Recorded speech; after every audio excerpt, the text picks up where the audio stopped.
Bugün İmam Hüseynin o əzəmətli karvanı, kiçik amma əzəmətli karvanı gəldi çatdı Kərbəlaya. Dedi bu hansı çöldür, dedilər Kərbəla. Dedi əudu billah minəl kərbi vəl bəla. Kərb və bəladan, bəladan, qəmdən, qüssədən Allaha pənah aparıram. Gördülər bir xanım, düşmən baxır.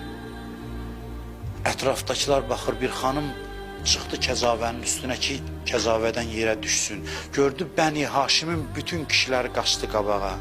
Biri yerə dizini qoyur, biri əlini verir. Hüseyin, Əbəlfəz, Qasim, Əli Əkbər, ən seçilmiş kişilər. Dedilər bu xanım kimdir? Bunun nə əzəməti var?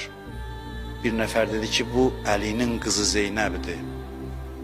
Belə bir izzətlə, cəlalla kəzavədən yerə enir. 20 ildir mən bunu danışıram, 20 ildir.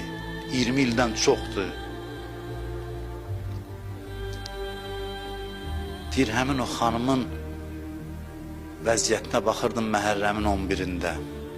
Həmin o izzətli, cəlallı xanım deyir, elə sərgardan dolanır cənazələrin. Heç bir nəfər yoxdur, gələ deyə xanım başın sağ olsun.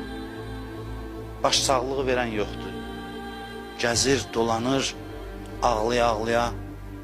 Bir-bir uşaqları sakitləşdirir. Uşaqlar yayılıb o tikanlı çöldə gedir, tapır, gətirir, bir-bir aram eləyir.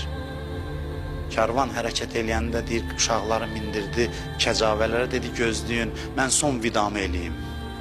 Mənim ürəyim, varlığım, vücudum bu çöldə qalır. Mənim Hüseynim burada qalır. İcazə verin, mənim də haqqım var 2 dəqiqə qardaşımla danışım. Çünki heç fürsət eləməmişdi, fürsət olmamışdı. Deyir, qızlardan ayrıldı, dost da, düşmən də baxır, hamı baxır. Bu əsir, qəhrəman əsir, xanım Zeynəb o yaralı qardaşından ayrılır. Deyir, gəldi İmam Hüseynə salam verdi, dedi, Hüseyin gəlirəm indi.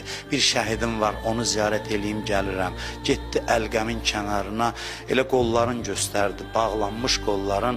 Dedi, Əbəlfəz, bax gör nə vəziyyətdəyəm. Bax gör nə vəziyyətdəyəm. Məni belə necə qoyub getdin? Ondan sonra gəldi, İmam Hüseynə salam verdi, üzün qoydu o yaralı sinəyə.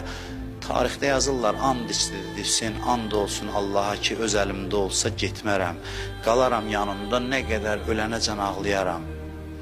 Amma aparırlar və yazırlar ki, bir dəstə insan gəldi, qamçı çıxartdı və o şəkildə, daha demirəm necə, Həzrəti Zeynəbi